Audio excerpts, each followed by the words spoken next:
So, lads, the entire DeWanna Bonner situation it's kind of not working out for the Indiana Fever. And obviously, she's been away from the team for a couple of days, which doesn't help anything.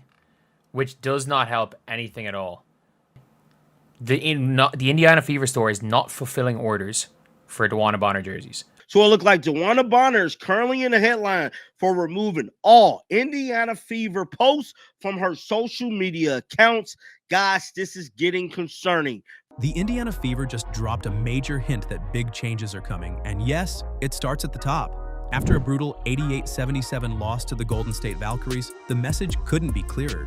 This team isn't just tweaking the roster, they're rebuilding. Clock going down. Caitlin Clark passing. It's Boston at the buzzer. And she puts it in. It counts. And the first domino to fall, all-star veteran DeWanna Bonner.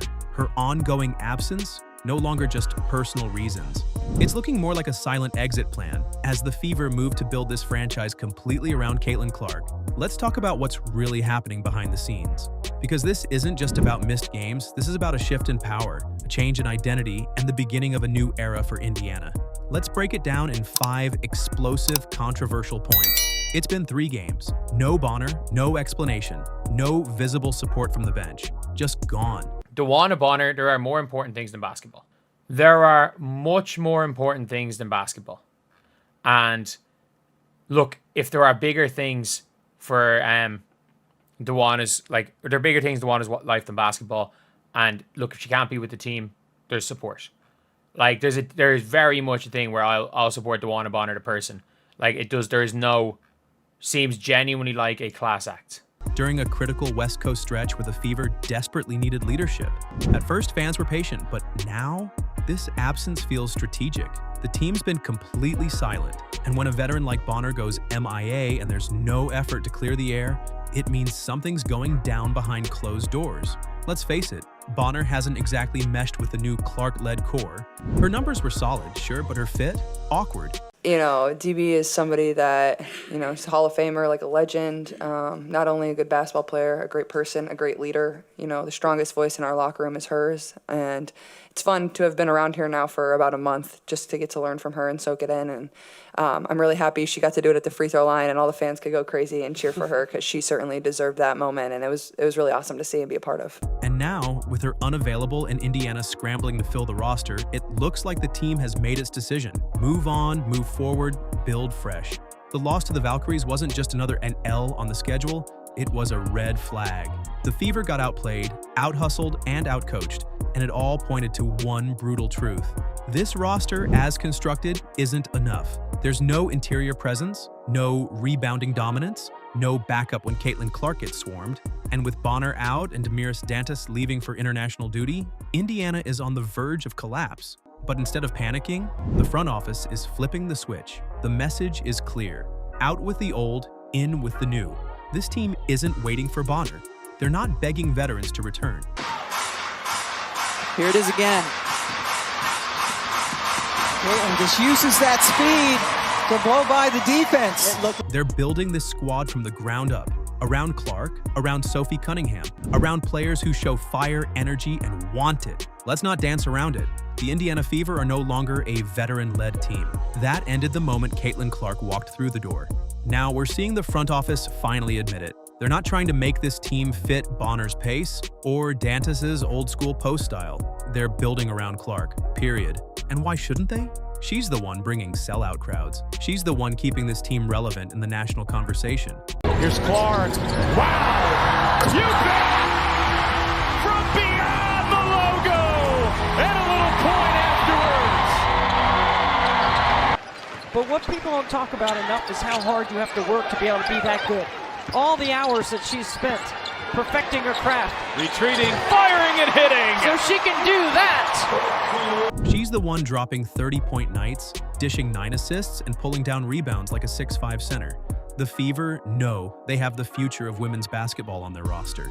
And now, they're done pretending this is a shared spotlight. Clark's style is fast, it's aggressive, it's modern.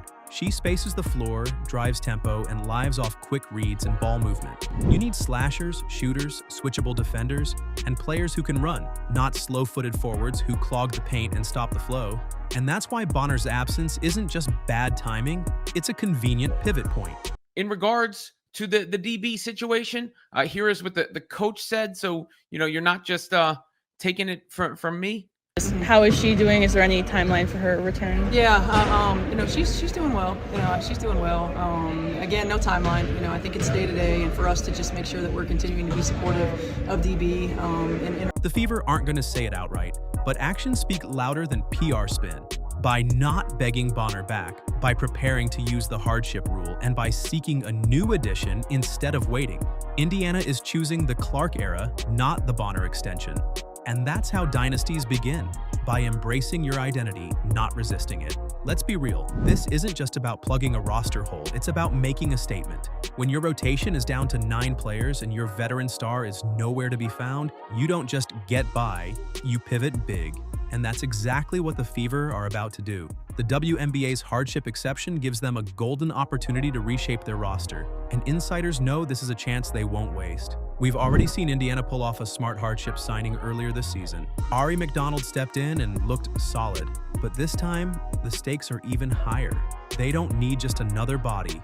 They need a piece that fits Clark's game and raises this team's ceiling. This isn't a G League patch job. This could be a forward who can stretch the floor, crash boards, protect the rim, someone with real starter upside. Indiana, as everyone knows, loves basketball. We're born and bred to shoot it through that round hoop, right? And so for everybody that gets to watch, we get to be the appetizer and then the big show later tonight. Think of what this move signals to the league. We're not just surviving, we're strategizing. This isn't about loyalty or history. This is about fit, fire, and future. If Indiana picks the right player here, someone with edge, athleticism, and something to prove, they could completely change the tone of their season. This new teammate wouldn't just back up Clark, they'd energize her, protect her, and give her the flexibility to dominate without wearing down. And fans are watching. Clark is watching. The whole league is watching. The Fever's next signing could be the most important decision they make all year. No matter how the team phrases it, this is what's happening. Bonner's role is done. Whether it's framed as a personal leave, an injury, or something left unsaid. And when she says that we're just trying to be supportive of DB, there's definitely something going on. I don't exactly know what it is. It's hard to say. And of course, it is a personal issue, but there are so many, nuggets and clues that we can derive just from Alyssa Thomas being in the league and playing very well, actually, very well. The Fever aren't holding space for her return. They're moving forward, quietly, efficiently, decisively. And honestly, that's the right move. This isn't about disrespect, it's about evolution. The WNBA is shifting fast, younger, faster, more physical. Teams that cling to the past get left behind. The Fever don't want to be one of those teams. They want to run, they want to shoot, they want to put players on the floor who grind, who adapt, who fight like every game is their last. Bonner, for all her accomplishments, was part of a slower, more methodical generation. But Clark is the present, and she's also the future. And now, the franchise is making that choice loud and clear. They're not going to beg veterans to stick around. They're going to build around their star. That means spacing the floor for Clark. It means adding pieces that reflect her urgency, not nostalgia. So let's call it what it is. DeWanna Bonner isn't just out for a few games. She's out of the Fever's blueprint, and that blueprint now belongs to Clark, the face of the franchise, the reason fans are tuning in, the heartbeat of the rebuild. From this moment forward, this is her team, and Indiana is finally embracing it.